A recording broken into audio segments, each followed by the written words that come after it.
തദ്ദേശ തെരഞ്ഞെടുപ്പിൽ മുസ്ലിം ക്രൈസ്തവ പിന്തുണ യുഡിഎഫിന് അനുകൂലമായതോടെ ഭൂരിപക്ഷ ഹിന്ദു സമുദായത്തെ എൽഡിഎഫിനൊപ്പം പിടിച്ചു നിർത്താനുള്ള ദൌത്യമാണ് വെള്ളാപ്പള്ളി നടേശൻ ഏറ്റെടുത്തിരിക്കുന്നത്.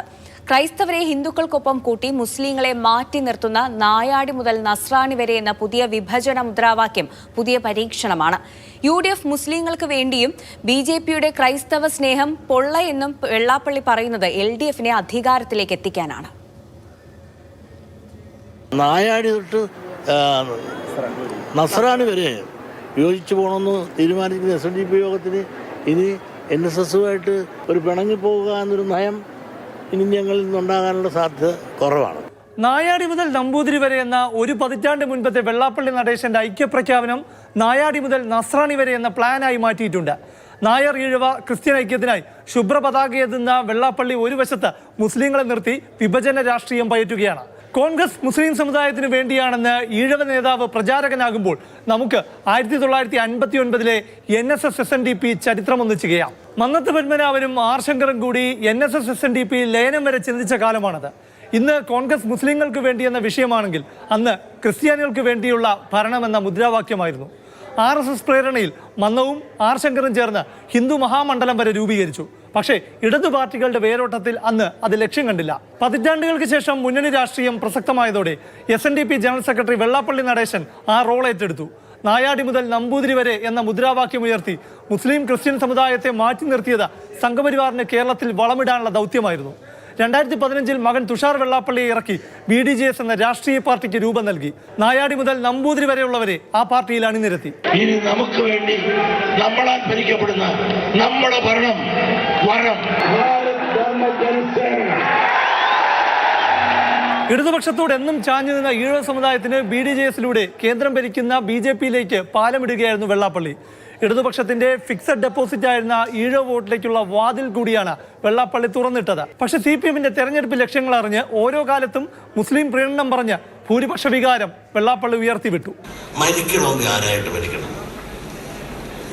വല്ല അപകടം വന്ന് മരിക്കണമെങ്കിൽ മുസ്ലിമായിട്ട് മരിക്കണമേ, എന്നാലേ ഗുണമുണ്ട്. ഇക്കുറി വെള്ളാപ്പള്ളി നടേശൻ തുഴയുന്നത് മൂന്നാം ഭരണത്തിനായി തോണി ഇറക്കുന്ന പിണറായി വിജയന് വേണ്ടിയാണ്. മുസ്ലിം വോട്ടുകളും ക്രിസ്ത്യൻ വോട്ടുകളും തദ്ദേശ തെരഞ്ഞെടുപ്പിൽ UDFിനൊപ്പം നീങ്ങിയത് മറികടക്കാനാണ് നായാടി മുതൽ നസ്രാണി വരെ എന്ന പുതിയ സൂത്രവാക്യം. ഒരു വശത്ത് കോൺഗ്രസിനൊപ്പം മുസ്ലിം സമുദായം മാത്രമാണ്. അതിനാൽ ഹിന്ദു ക്രിസ്ത്യൻ ഐക്യത്തിനായുള്ള ആഹ്വാനമാണ് വെള്ളാപ്പള്ളി നടത്തുന്നത്. അത് BJPക്ക് വേണ്ടിയല്ല, CPMന് വേണ്ടി തന്നെയാണ്. വിമോചന സമരകാലം മുതൽ കോൺഗ്രസിനൊപ്പം ഇന്ന NSSനെയും ഉറപ്പിച്ചു നിർത്താനുള്ള CPMന്റെ കണ്ണിയാണ് വെള്ളാപ്പള്ളി. ഇനി NSS SNDP ഐക്യത്തിന്റെ ചരിത്രമാണ്. മുൻകാലത്ത് 2 തവണ തകർന്ന NSS SNDP ഐക്യം മൂന്നാമത് മൊട്ടിട്ടാലും നിലനിർത്തുക അത്ര എളുപ്പമല്ല. ആദ്യ ഐക്യം തകർന്നത് UDF ഭരണകാലത്തെ തിരുവിതാംകൂർ ദേവസ്വം ബോർഡിലെ സംവരണത്തിലും ക്രമക്കേടിലും തട്ടിയാണ്. NSS SNDP രണ്ടാം ഐക്യം ഉമ്മൻചാണ്ടി ഭരണത്തിലെ മുസ്ലിം ലീഗിന്റെ അപ്രമാദിത്വത്തിനെതിരെയായിരുന്നു. SNDP ലീഗുമായി സഹകരിച്ചതോടെ ആ ഐക്യം തകർന്നടിഞ്ഞു. ഇത്തവണ മൂന്നാം ഐക്യത്തിന് SNDP മുൻകൈയെടുക്കുന്നത് ഇടതിന്റെ തുടർ ഭരണത്തിനാണ്. കേരളത്തിൽ ഇടതുപക്ഷം വീണ്ടും ഭരിച്ചാലും കുഴപ്പമില്ല, കോൺഗ്രസ് മുക്ത ഭാരതം ഉണ്ടാകണമെന്നാണ് BJPയുടെ താല്പര്യം. അതിനാൽ നായാടി മുതൽ നസ്രാണി വരെയുള്ളവരുടെ ഐക്യാഹ്വാനത്തിൽ CPM BJP താല്പര്യം തെളിഞ്ഞു കാണാം. രണ്ടു പാർട്ടികളുടെയും രാഷ്ട്രീയ ആയുധം കോൺഗ്രസ് വന്നാൽ ജമാഅത്തെ ഇസ്ലാമി ഭരിക്കുമെന്ന ഒരേ നാവാണ്. UDF ആണ് അധികാരത്തിൽ വരുന്നതെങ്കിൽ കേരളം ഭരിക്കുക, ഞാൻ പറഞ്ഞല്ലോ, ജമാഅത്തെ ആയിരിക്കും ആഭ്യന്തരം കൈകാര്യം ചെയ്യാം. ജമാഅത്തെ ഇസ്ലാമി വന്നാൽ മാരാട് പോലെ ഒരു ഇൻസിഡന്റ് ഇനിയും തുടരുന്നു, ഇനി ഉണ്ടാവും എന്ന് പറയുമ്പോൾ അവര് അറിഞ്ഞിട്ടല്ലേ പറഞ്ഞത്. കോൺഗ്രസിനെ മുസ്ലിം പ്രീണന പാർട്ടിയാക്കി ബ്രാൻഡ് ചെയ്ത് ക്രൈസ്തവ പിന്തുണ 2021 പോലെ LDFനൊപ്പം നിർത്താനുള്ള തന്ത്രമാണ് വെള്ളാപ്പള്ളി നടേശനിലൂടെ CPM പയറ്റുന്നത്. VD സതീശനോടുള്ള എതിർപ്പും ശബരിമലയിലെ തെറ്റിദ്ധരുത്തലും കാരണമാക്കി LDFനെ ശത്രുവായി കാണാത്ത NSSനെ ഉറപ്പിക്കാനാണ് വെള്ളാപ്പള്ളിയുടെ ഐക്യപ്രഖ്യാപനം. BJPക്ക് ക്രൈസ്തവരുടെ മുഖമാകാൻ കഴിയില്ലെന്ന വിമർശനത്തിലൂടെ BJPയുടെ ഹിന്ദുത്വ മുഖം വെള്ളാപ്പള്ളി ഉറപ്പിച്ചു കൊടുക്കുക കൂടി ചെയ്യുന്നു. അത് തീവ്ര ഹിന്ദുത്വ നിലപാടുകാരുടെ വോട്ട് BJPയിൽ ഉറപ്പിക്കാൻ കൂടിയാണ്.